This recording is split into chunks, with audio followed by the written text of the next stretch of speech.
ada-ada aja nih Bang Agri dengan Bang Yahya. Jadi ketahuan nih aibnya Ti Fauzia Tiasuma ini. Coba kita dengar sebentar ya. Tifa sebelumnya kan awal-awal banget sebelum masuk ke persidangan, dia sudah mengajukan prafit bersamaan dengan Roy Suryo waktu itu. Betul. Roy Suryo mau lanjut, Tifa dicabut. Betul. Tahu nggak kira-kira kenapa dicabut? Kenapa nggak tahu? Nah, dugaan saya, ketika proses penangkapan di rumahnya Tifa di apartemen Bilangan Tebet, itu ada sosok pria.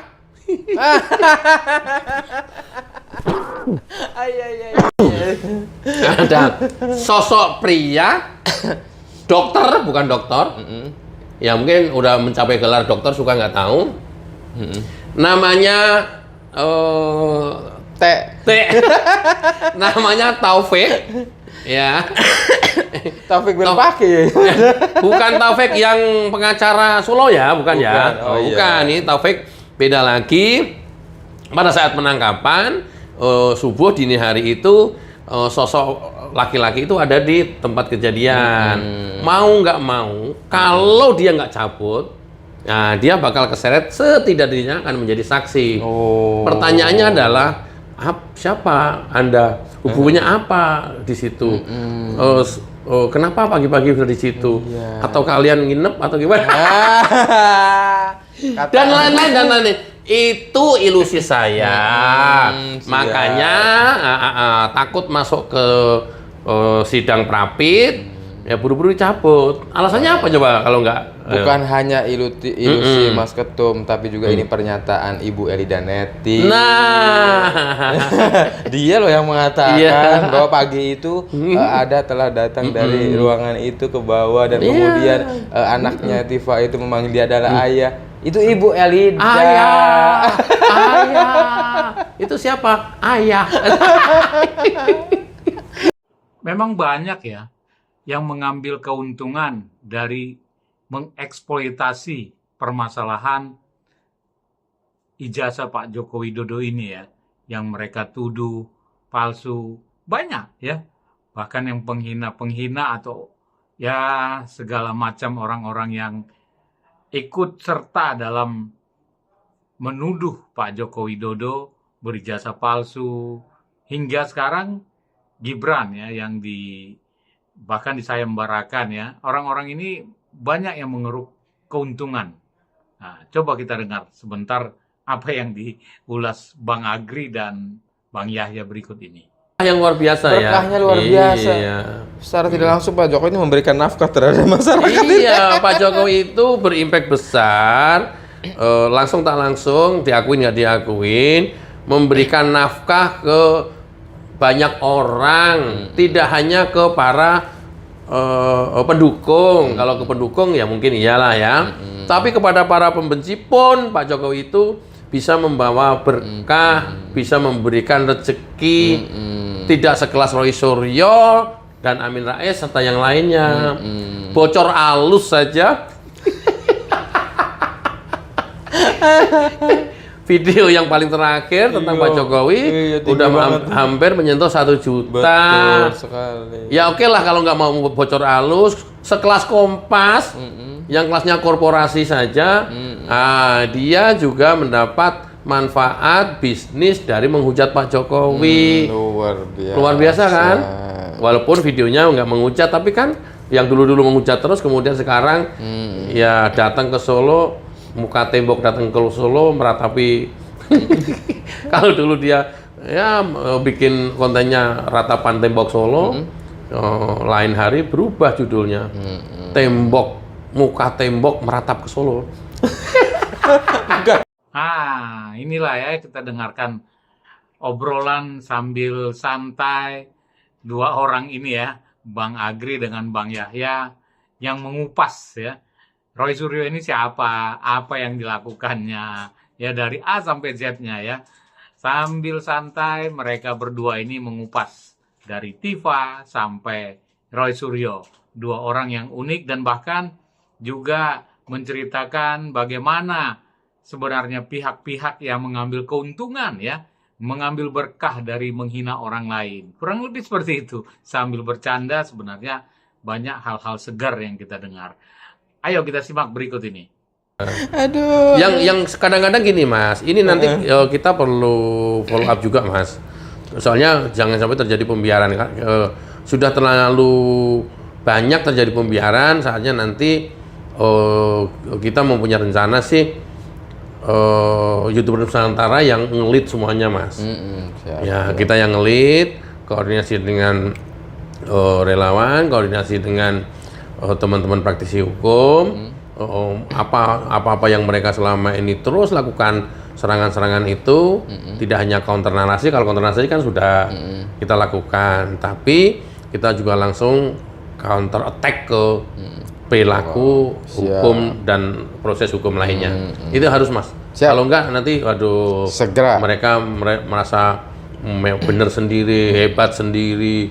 Nah, itu yang nggak bisa dibiarkan Mas. Siap. Mudah-mudahan nanti mohon dukungannya YouTube Nusantara yang ngelit. Soalnya memang harus ada yang care terhadap ini Mas. Misalnya termasuk perlu apa tidak kita datengin Dewan Pers, kita perlu apa tidak kita datengin Komisi Penyiaran misalnya, kemudian ke PT UN kita kawal terus sampai tuntas, dan yang lain UNJ semuanya lah, sampai ke Dikti semuanya kita kawal semuanya. Mudah-mudahan ya bentuk kepedulian kita meluruskan hoax tidak hanya di narasi, tapi juga di aktualisasi. Wis keren Mas. Luar biasa Bapak ketemu kita nih guys. Jadi mudah-mudahan. Inilah perjuangan kita semuanya, teman-teman netizen semuanya di seluruh Nusantara ini, yang satu frekuensi saja support kami at all. Mas, ini aku sampaikan mumpung belum ditutup. Oke, siap. Ada sebagian dari masyarakat itu boleh dibilang sedikit netral gitu ya, nggak dukung Pak Jokowi, nggak juga pembenci Pak Jokowi, tapi dia lebih realistis. Kelompok-kelompok ini dia lebih realistis gitu. Logikanya juga lebih waras, lebih masuk. Apa itu? Tapi saya sayangkan kemarin ketemu dengan salah seorang tokoh menyampaikan pesan kepada saya. Dia interest kepada YouTube Nusantara. Tapi tolonglah jangan membuat hoax, jangan nebarin hoax gitu. Nah, diskusi berlanjut panjang lebar. Ternyata kesimpulan saya, beliau ini sering nonton YouTube Nusantara tapi tidak nonton video lengkapnya Mas. Tidak nonton isinya Mas. Tidak nonton isinya. Dia mengakui sering mau mengamati katanya gitu kan, bahasanya. Hanya baca thumbnail. Hanya baca judul dan thumbnail. Nah, ini penting kita sampaikan. Teman-teman, ada judul, ada thumbnail. Kalau thumbnail itu sampul yang ada fotonya, kemudian ada captionnya. Betul. Itu thumbnail. Judul ya yang diketik di sebelum deskripsi. Itu judul. Nah, judul dan thumbnail ini biasanya trik marketing. Ini trik marketing. Itu adalah clickbait. Apa clickbait? Clickbait itu mengundang orang untuk menonton dan membuka video isinya apa. Gitu. Jadi sekali lagi jangan terjebak dengan judul dan thumbnail. Itu adalah marketing. Itu. Jadi tolong masuk ke isi video. Tonton hingga akhir. Hingga akhir. Saya yakini insya Allah nggak ada yang hoax. Karena selama ini yang kita lakukan itu adalah kebanyakan kontra narasi. Betul. Artinya orang bertindak, orang melakukan sesuatu, kita yang counter. Bukan kita yang melakukan, bukan kita yang bertindak, apalagi kita yang menyebarkan hoax. Selalu itu yang terjadi. Itu. Kalau tidak ada ini, ya kita juga tidak pernah ngapa-ngapain juga sebenarnya. Gitu Mas. Nah, untuk itu, teman-teman sekali lagi please, jangan hanya membaca judul dan thumbnail sampul. Tolong masuk ke video ditonton. Ditontonnya pun sampai selesai. Nah, analoginya begini Mas. kok kenapa mesti begitu? Iya, kalau nggak seperti itu orang tidak akan tertarik untuk nonton. Itu adalah upaya-upaya marketing supaya orang nonton. Contoh, kalau Anda perhatikan salah satu baliho besar, saya ambil contoh aja iklan rumah misalnya atau developer begitu ya. Gambarnya mah rumah 2 lantai, tulisannya apa? Misalnya ada tulisannya 100 juta sudah bisa punya rumah. Ya, betul. Secara logika 100 juta udah punya rumah dong. Atau gambarnya 2 lantai, tulisannya harga hanya 500 juta rupiah. Ya. 500 juta rupiah dapat 2 lantai, sudah orang pasti tertarik. Tertarik. Saya nggak bakalan dapat segitu. Iya, betul. Apa yang terjadi seketika kita baca baliho itu atau billboard itu atau videotron itu, pasti kita bergegas untuk datang ke marketing gallery, Betul. ke kantor marketing pemasaran. Begitu datang ke developer, ke kantor pemasaran, Kak, mau dong yang 2 lantai 500? Oh ini Pak, ini yang 500 1 lantai, yang 2 lantai ini 800. Hah? Yang di iklan itu? Iya Pak, itu 2 hal yang terpisah. Gambarnya memang 2 lantai, tapi sebenarnya harganya ini 800. Yang dicantumkan harga 500 itu ya 1 lantai. Masa kita mau berantem? Masa kita mau nyalahin dia? Itu trik marketing dia? Ya. Oh gitu, yaudah nggak jadi. Akhirnya nggak jadi. Artinya apa? Tolong cermati betul isi dari video tersebut. Betul. Jangan sampai ya hanya baca langsung ambil kesimpulan. Contohnya seperti itu, Mah. Dan contoh iklan-iklan lainnya pasti seperti itu. Gitu, udah pasti seperti itu. Betul, itu trik marketing. Tuh, sibuk dengan ditolaknya Prapid ini. Ya kan deg-degan. Apa juga. ekspresinya ketika Prapidnya ditolak, Mas? Ekspresinya itu seakan-akan dia itu semakin semangat gitu. Oh, good lah, mantap. Tapi terlihat dari ucapannya ucapannya itu kayak sedih begitu. Kelihatan lah. Menyembunyikan kesedihan dengan tetap semangat. Iya, menyembunyikan. Ya bagus, cocok. itu namanya bisa bermain Acting. peran ganda.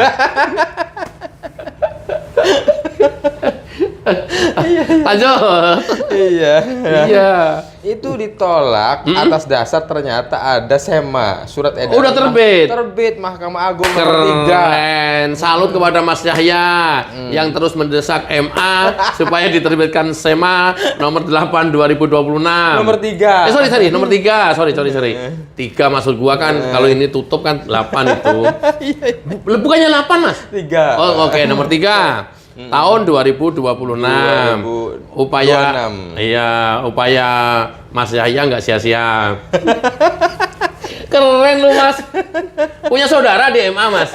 Ya? Soalnya itu saudara saya semua, Pak Ketua. Oke. Saudara saya semua dari Nabi Adam. Oh, gitu. Tapi apapun Mas Yahya keren. Lanjut. Jadi gimana nih pendapatnya Pak Ketum Tifa Prapidnya ditolak dan nanti langsung ke pokok perkara nih nanti kan? Sebenarnya ya memang mereka ini Roy Tifa ini secara tidak menyalahi KUHP baru karena di sana nggak ada pembatasan Prapid.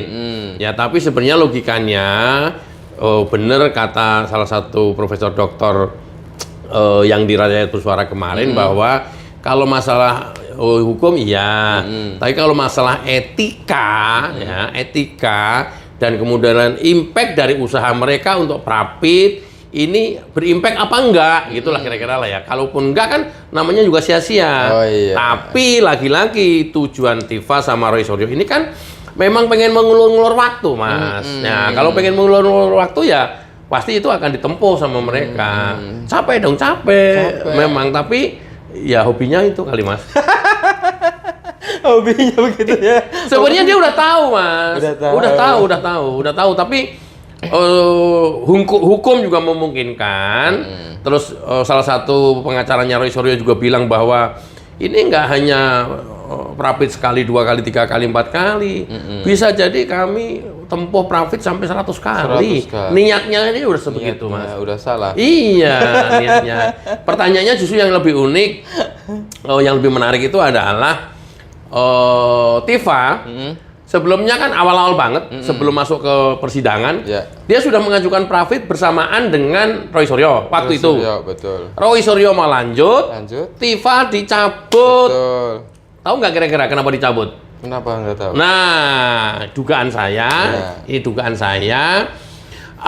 ketika proses penangkapan di rumahnya Tifa di apartemen Bilangan Tebet, itu ada sosok pria.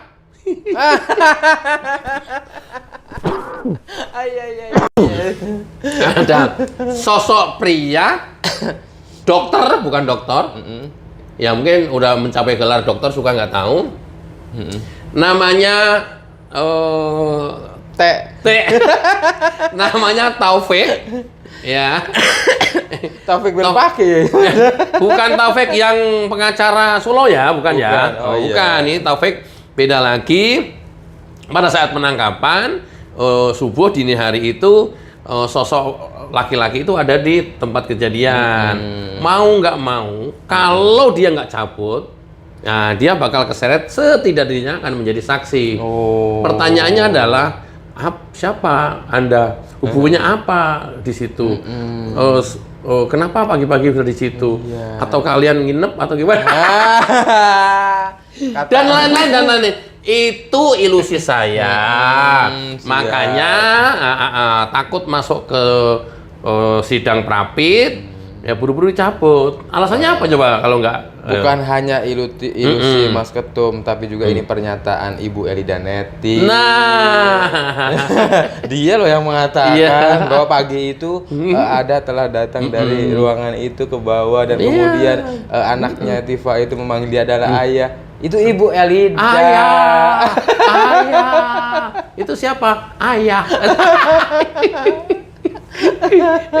Oleh karenanya dugaan saya prapit dicabut, tapi kan yang bersangkutan bisa beralasan lain, Mas ya.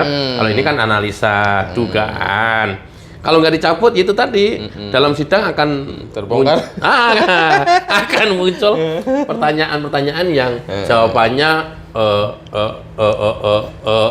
gitulah Mas, kira-kira lah. Jadi nggak mau terbongkar lah ya.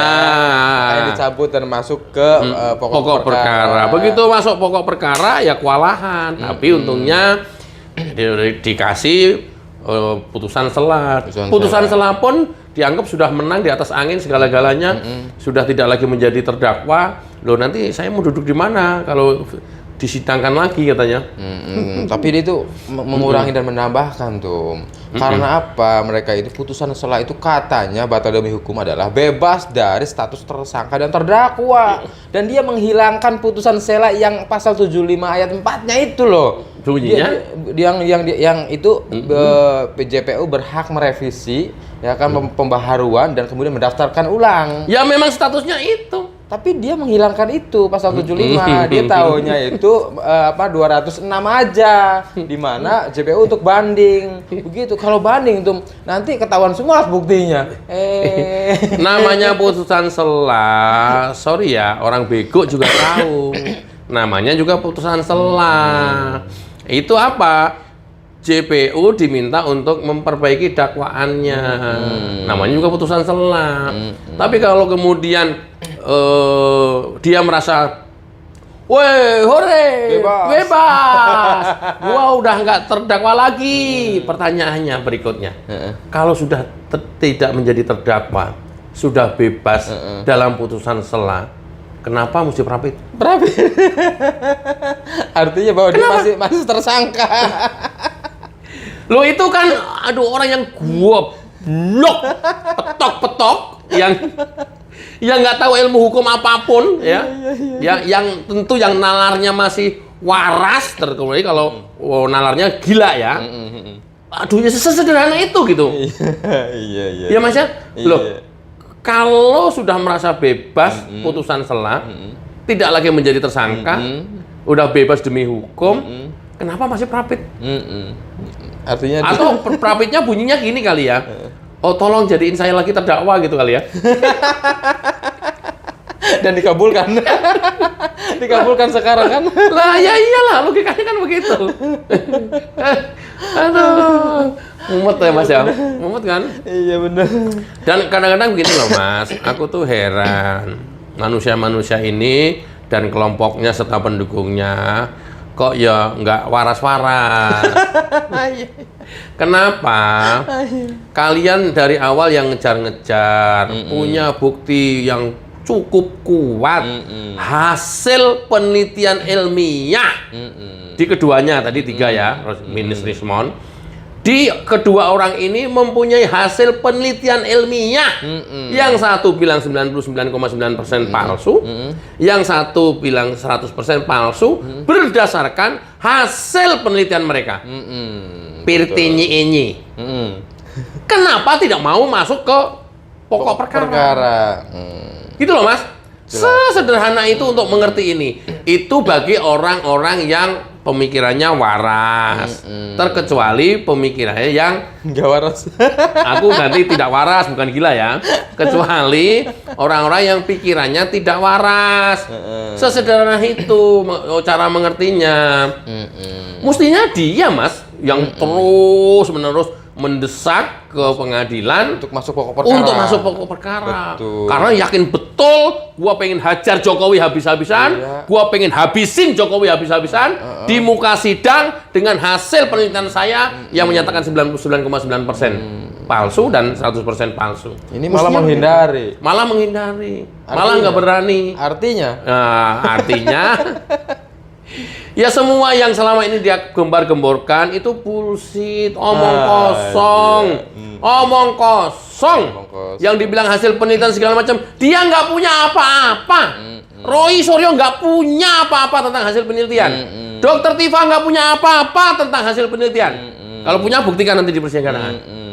Itu. Loh kok gue jadi kita akan tonton itu pembuktian apa, penelitian apa yang mereka anggap katakan luar biasa itu, scientific lah dan sebagainya. Ya. Nanti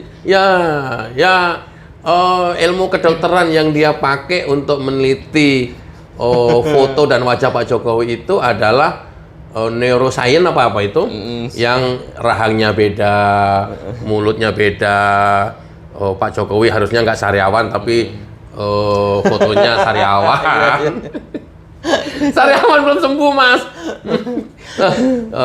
Jarak antar cuping beda, jarak antar mata beda, rahang hidung beda. Itu kan yang dia klaim selama ini di media sosial atau di media mainstream lainnya. Yang luar biasanya lagi Mas, manusia-manusia ini ya gagal di pengadilan negeri dan pengadilan tinggi Ya. pengadilan negeri Negeri. pengadilan negeri Jakarta Selatan. Timur dan Jakarta Selatan, mereka menggeser ke pengadilan rakyat bersuara. Kalau di pengadilan rakyat bersuara dia menang, wah dia di atas angin, wah dia dipuji-puji oleh pendukungnya. Tuh kayak Roy Suryo dong ilmiah, tuh kayak Tifa dong ilmiah. Nggak taunya mereka itu dibohongin semua. Akhirnya nurut, kan luar biasa. Nurut, ya. Pokoknya kalau kalah di pengadilan negeri, ya dia geser ke pengadilan rakyat bersuara. Di rakyat bersuara ada orang dalam kali. Ya setidaknya hakimnya pro lah ya. Setidak-tidaknya hakimnya pro kan. Kalau sudah pengadilan hakimnya pro kan enak Mas. Itu formalitas doang itu. Nah, ada yang nyela dia potong, ada yang membantah dia potong-potong. Porsinya dia kasih banyak waktu, lawan dikasih pendukung Pak Jokowi dikasih sedikit waktu. Nah, audien penontonnya pun dikasih banyak kesempatan dari mereka datang. Itu pengadilan rakyat bersuara. Ada hal menarik dari SEMA itu, Pak Ketum, ya surat edaran Mahkamah Agung itu. Yang ketiga, butir yang ketiga nih, saya penting banget ini harus diucapkan ke Bunyinya. teman-teman. Bunyinya itu apabila pokok perkara sudah masuk ke pengadilan, kemudian terdakwa atau tersangka mendaftarkan pra peradilan, maka proses aja tuh, dicatat aja tuh, diregistrasi aja tuh. Tapi karena pengadilan tidak boleh menolak laporan atau aduan masyarakat. Tapi terus bahasanya itu redaksinya, tapi nanti amar putusannya itu tidak ditolak, tidak diterima. Jadi Mas Yahya keren. Sampai draftnya aja langsung disetujuin. Emang Mas Yahya keren. Artinya ya udah nggak apa-apa karena kan pengadilan tidak boleh menolak laporan masyarakat. Ya, diterima mau terima aja. catat aja gitu. catat aja. Ada di website yang online itu nanti muncul kan nomor perkaranya, nggak apa-apa. Tapi pada saat sidang putusannya NO. Sia-sia dong. Ya bagi mereka nggak sia-sia. Oh gitu, proses. Jadi, nggak apa-apa. Perjuangan katanya. Sidang pokok perkara di Pengadilan Jakarta Timur jalan. Ya prapitnya mereka yang janjinya mau 100 kali di Jakarta Selatan jalan juga. Ya nggak apa-apa. Walaupun semuanya NO semua. Dan itu terbukti adalah putusan hari ini, Dokter Tifa langsung ditolak. Hari ini? Hari ini. Jam berapa tadi? Aduh, beberapa jam yang lalu, 2 jam yang lalu. 2 jam yang lalu? Ya. Ditolak dan dasarnya itu SEMA juga itu. Jadi yang tadi ada perkataan daripada JPU, perkataan dari Tifa, dari kemudian pengacara itu formalitas saja. Karena menurut semanya itu adalah pada akhirnya amar putusannya ditolak. Kan lucu ya. Tapi apa ya Mas ya? Saya juga heran. Nggak tahu ini baik atau buruk untuk menegakkan hukum di Indonesia atau nanti ditinjau dari sudut lain, silahkan berpendapat. Apa itu yang identik dengan ini? Dalam prosesnya ini hampir semua proposnya mereka Roy Suryo and the Gang ini, Roy Suryo CS ini dikabulkan, diterima dan dilayani hampir semuanya. Dari awal proses penyelidikan, penetapan tersangka, penyidikan, penangkapan, tidak ditahan, semua disetujuin. Semua nggak ada yang nggak rilis.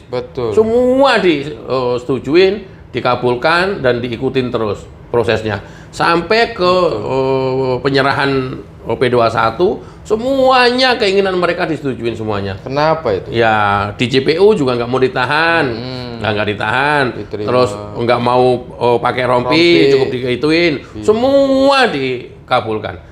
Rompinya diginiin malah. Ya, sampai dengan hari ini masalah prapit nggak ada yang nggak dikabulkan.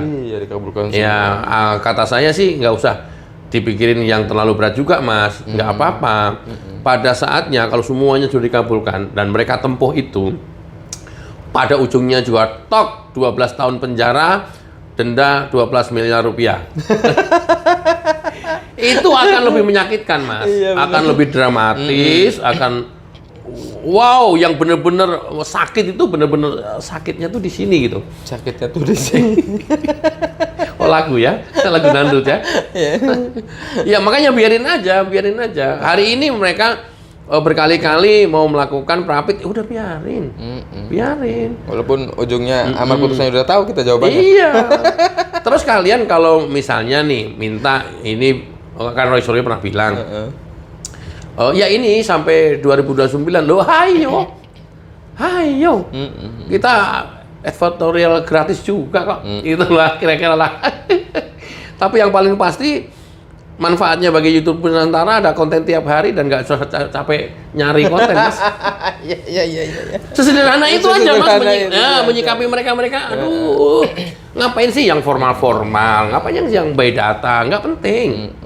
Nggak penting. Saya berkali-kali ngomong ya, kalau ngadepin Roy Suryo itu, walaupun dia kemana-mana bawa kertas, ya itu dianggapnya data, akurat, segala macam, gua mah ketawa aja. Makanya di salah satu stasiun TV, waktu kita bareng dengan Roy Suryo, di ruang tunggu, Mas, bawa data Mas. Satu bawa data, dua bawa wayang, tiga kaosnya ganti-ganti sablonannya. Jadi ya kayaknya buat ini aja sih Mas, rame-rame aja. Takutnya nanti kalau sudah nggak ada mereka-mereka ini sepi loh Mas. Sepi bangsa ini. Sepi, kita susah nyari konten juga Mas. Kebayang nggak sih Mas? Betul. Tapi satu sisi itu bahwa sebagian publik ini ada yang tersugesti dan terdoktrin. Yes. Apa yang pasti dikatakan mereka walaupun salah karena diulang beberapa kali menjadi sebuah kebenaran bagi sebagian publik. Ini kan yang berbahaya dan ini tugas YTN juga. Makanya jangan pernah lupa selalu mengingatkan ke teman-teman penonton masyarakat Indonesia, seluruh rakyat Indonesia bahwa jangan pernah percaya sama omongan mereka. Even dia pakai data, pakai segala macam, itu tuh adalah yang dia sampaikan itu adalah 180 derajat kebalikannya dengan fakta yang ada. Jadi mindset teman-teman itu sudah mulai terbentuk pada saat mendengarkan mereka ngomong. Apa itu? Ketika kita mendengar Roy Suryo ngomong atau Tifa ngomong, mindset kita sudah, oh kalau dia ngomong hitam, faktanya putih. Oh kalau dia ngomong putih, ternyata faktanya hitam. Dia bilang jelek, faktanya baik. Dia bilang baik, faktanya jelek. Oh ikutin ya, ikutin cara membangun mindset kita seperti itu. Seluruh masyarakat Indonesia, seluruh rakyat Indonesia, orang-orang kelompok ini tuh selalu menyampaikan hal-hal 180 derajat kebalikannya dengan fakta yang ada. Harus sudah mulai begitu. Benar. Jadi kalau sampean udah, saya udah sering berbohong ke sampean gitu ya. Kan pasti sampean ketika saya ngobrol langsung mindset sampean, alah lu Gri, bohong lagi. Sudah langsung begitu Mas. Betul. Gitu. Jadi tanamkan mindset harus itu. Sudah begitu Mas. Karena orang-orang ini, pembohong-pembohong ini ya, dia selalu akan terus berbohong untuk menutupi kebohongan sebelumnya. Untuk menutupi kebohongan itu caranya juga dengan berbohong lagi. Jadi terus dalam hidup dia itu bohong lagi, totally bohong. Nah, kalau bohong dan teman-teman masih juga percaya, ada salah satu kawan saya netizen sekarang tinggal di Jerman, tak kasih tahu, wah malah ngata-ngatain saya nggak karu-karuan. Padahal apa yang saya sampaikan kan tidak hanya asbun ya, selalu kita punya data sebelumnya. Tapi tentu kita tidak seringkali mengumbar seperti model-model Roy Suryo dan kawan-kawan. Kalau memang nggak perlu, ngapain lah gitulah ya. Keep aja gitu. Misalnya apa? Tentang ijazah Rismond yang S2, S3 palsu dan kuliahnya palsu segala macam.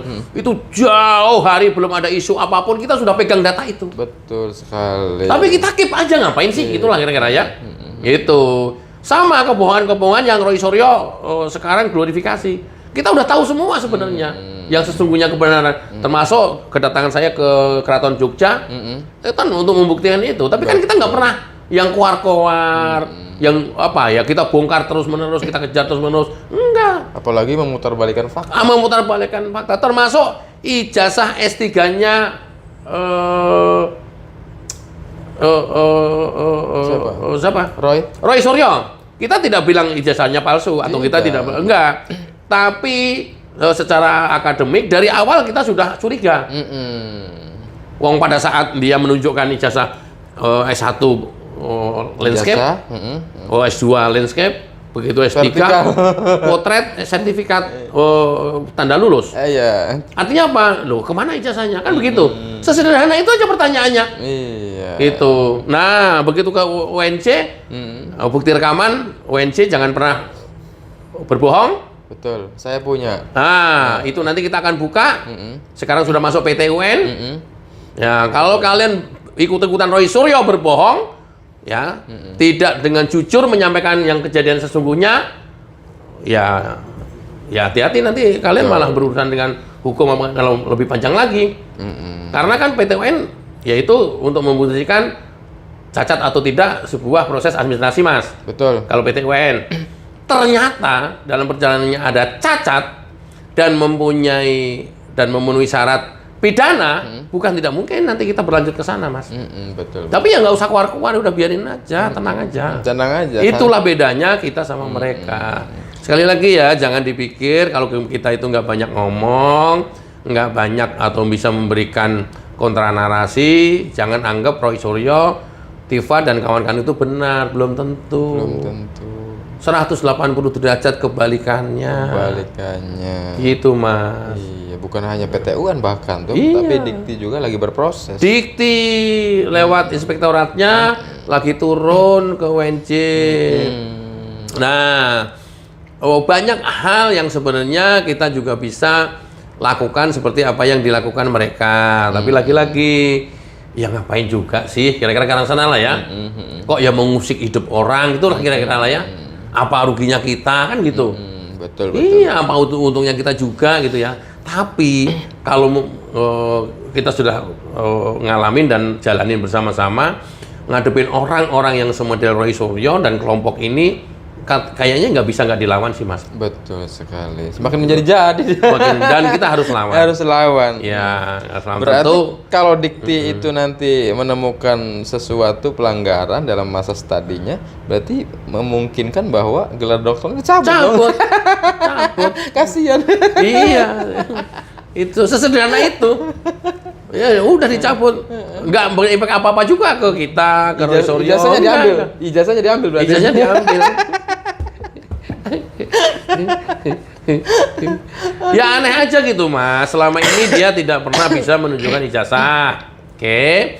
Kemudian dengan kemarin teman-teman termasuk Mas Yahya datangin UNJ, betul. ya selang beberapa hari dia langsung bisa menunjukkan ijazah. Ya.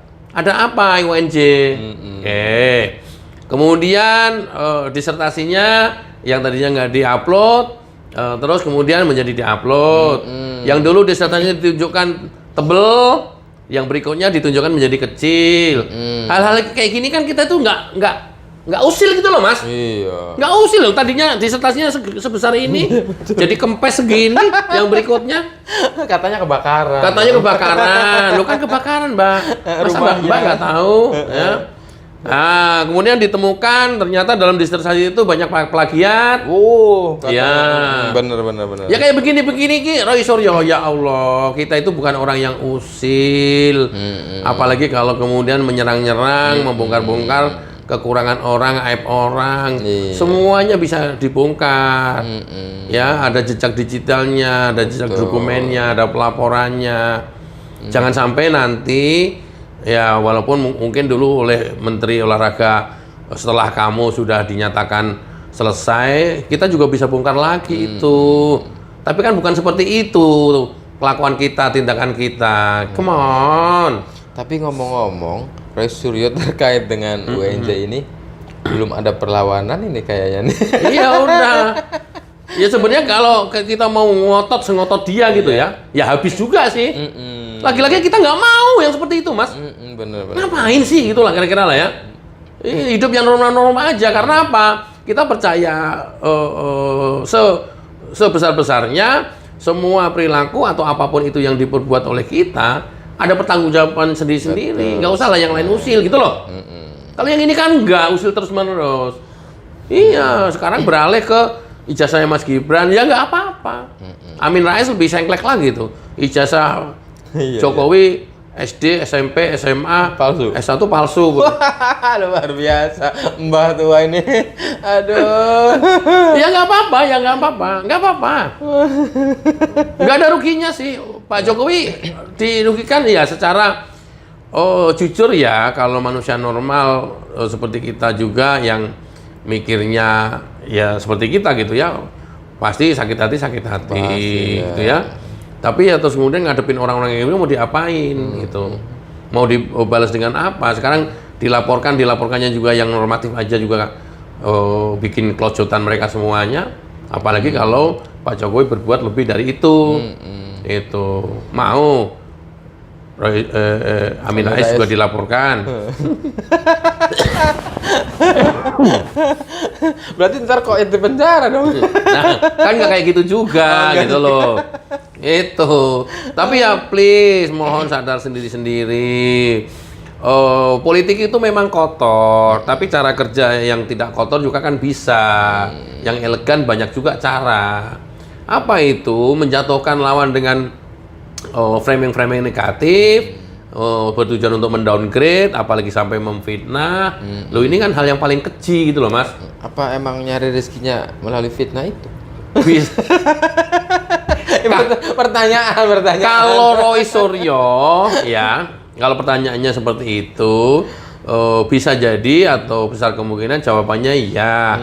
Karena apa? Dengan seperti itu, setidak-tidaknya Roy Suryo yang sebelumnya tidak pernah konten, bisa punya konten, menjadi konten kreator, yang dia klaim sehari pendapatannya 3 juta. Selama 4 hari, berurusan dengan penangkapan, kali 4, 12 juta hilang.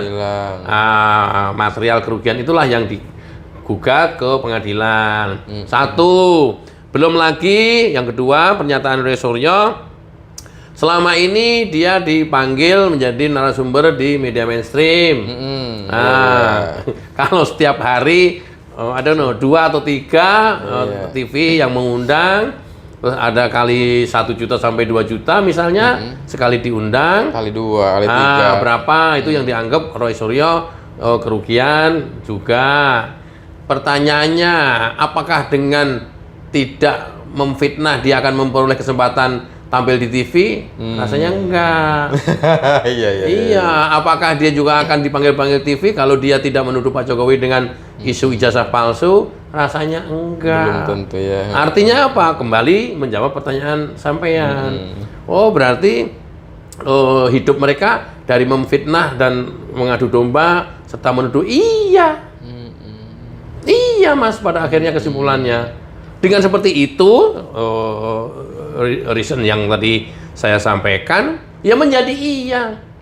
Ternyata hidup mereka atau nggak bisa hidup kalau nggak memfitnah orang. Aduh, luar biasa ya Pak Jokowi. Orang yang mau fitnahnya aja, punya banyak uang.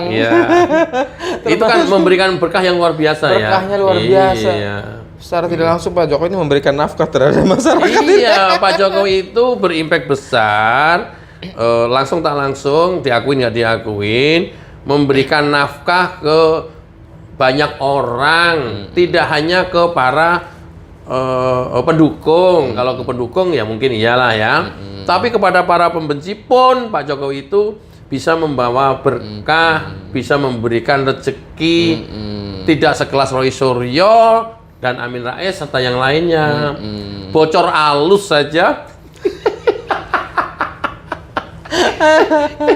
Video yang paling terakhir tentang Pak Jokowi udah hampir menyentuh 1 juta. Betul sekali. Ya oke lah kalau nggak mau bocor alus, sekelas Kompas yang kelasnya korporasi saja, dia juga mendapat manfaat bisnis dari menghujat Pak Jokowi.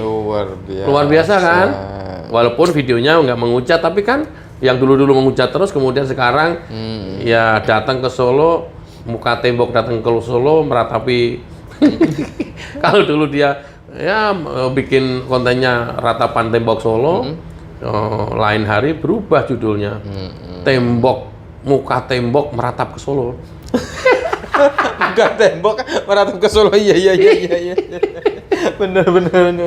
Aduh. Luar biasa. Jadi terakhir barangkali, berarti kan adanya SEMA itu, Pak Ketum, kemarin sudah terbukti Tifa putusannya ditolak atau NO atau tidak terima. Nah, berarti dalam Roy Suryo juga nanti tidak akan diterima lagi tuh, karena pokok perayaan memang sudah didaftarkan ke pengadilan. Oh iya, kan itu SEMA kan ditujukan tidak untuk case ini saja. Bunyinya kan pengadilan negeri seluruh Indonesia dan pengadilan tinggi seluruh Indonesia. Betul. Termasuk Roy Suryo. Termasuk Roy Suryo. Habis lah Roy Suryo. Termasuk Roy Suryo. Makanya lihat aja, Roy Suryo itu kalau nggak salah sudah mendaftarkan rapid kelima kalau nggak salah ya. Betul. Nah, kita coba aja lihat nanti sidangnya kapan ya? Lupa aku. Nah, nanti apa hasil sidangnya kan dibacakan ya, tapi nggak apa-apa sih. Dari JPO, dari Roy Suryo, kemudian masing-masing membuat kesimpulan, terus kemudian putusan ya lumayan sih. Tapi kan maksimum aturannya 7 hari, Mas. Harus selesai sidang rapid itu. Betul, pegel Gitu. nggak tuh orangnya? Iya. Pegel nggak tuh? Ya walaupun ya dicatat lah Mas sama PN Jakarta Selatan, tapi putusannya NO. Putusannya NO atau ditolak. Iya, kalau perlu sidangnya dipercepat. Belum bacain apa-apa, NO dok gitu. Wah. Tapi sekarang framingnya luar biasa loh. Pasti. Framingnya luar biasa. Tadi habis ditolak itu, luar biasa mengatasnamakan agama lah, mengatasnamakan agama, tapi justru kemudian dengan cara menunjukkan fitnahnya terhadap orang lain. Iya. Kan ngeri-ngeri sedap juga Iya. ini. Dasar agama itu hilangkan dulu lah kira-kira Iya, gitu loh. iya. Baru fitnah silakan. Iya. Ini mau Bismillahirrahmanirrahim atas nama perjuangan agama dan sebagainya. Ujungnya fitnah. Iya. Astaga, saya bilang. Iya, memang harus diwaspadai, Mas ya. Pola-pola mereka, tipikal mereka itu, kelompok-kelompok mereka, Roy Suryo, Tifa, Kurnia, Rijal Padilla, ya, hampir semuanya begitu. Even termasuk sampai Amin Rais pun. Dia selalu membawa agama dalam melaksanakan aksinya. Kenapa? Karena di Indonesia ini kan memang mayoritas umat Muslim. Betul. dan Beragama ya. dan beragamanya itu kuat gitulah ya. Artinya kalau sudah bilang agama atau masalah agama atau ada sangkutannya dengan agama, sudah pasti percaya gitu dah. Nah, kemudian masuk dari situ bungkusannya baru nanti bungkusannya itu masuk ke isinya baru beda. Bayangkan saja fitnah ya dia membawa agama yang tadi sampai kasih tahu. Kemudian dia bilang perjuangan terus apa lagi itu kebenaran segala macam semua. Ingat kelompok lu yang sudah keluar yang selama ini memang ada di dalam hari ini bilangnya kalian tuh bukan pejuang. Pejuang kebenaran apa? Kalian itu adalah pejuang lendir. Loh, kalau Rismon yang ngomong sebelumnya memang dia interaksinya ada di sana, begitu tidak ada di sana keluar membocorkan apa yang terjadi di dalam dengan ngomong pejuang lendir, loh.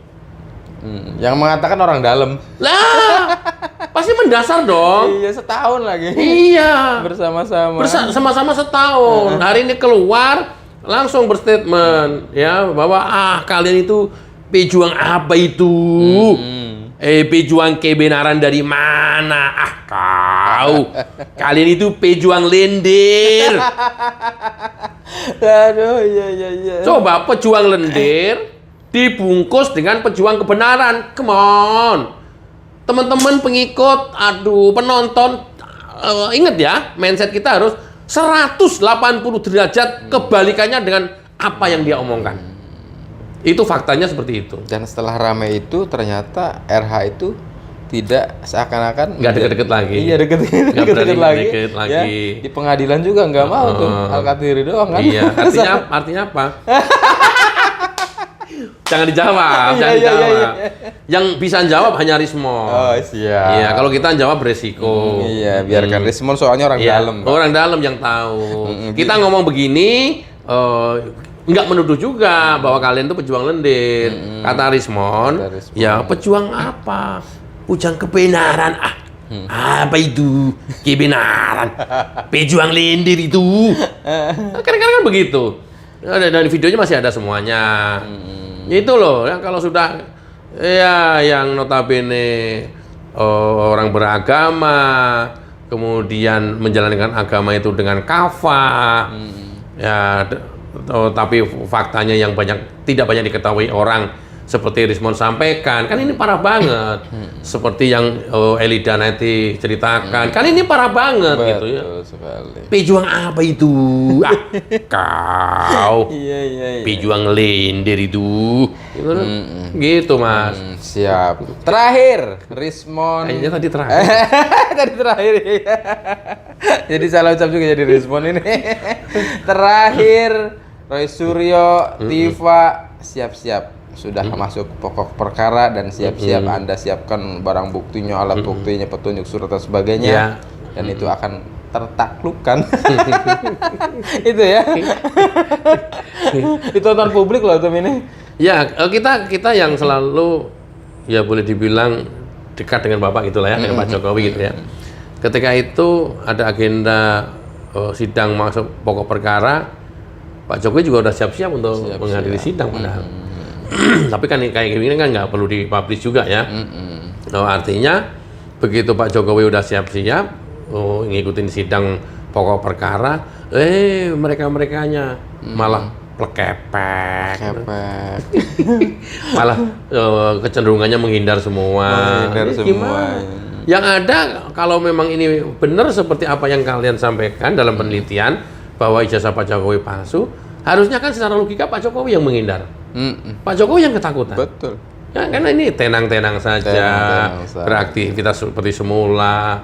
Lo kalian tiap hari lo ngurusin kayak begini terus, ya. udah nyampe ke ujung kok malah pada menghindar. Wah, aneh ya. Dan mereka merasa paling benar lagi terus. Masih merasa paling benar.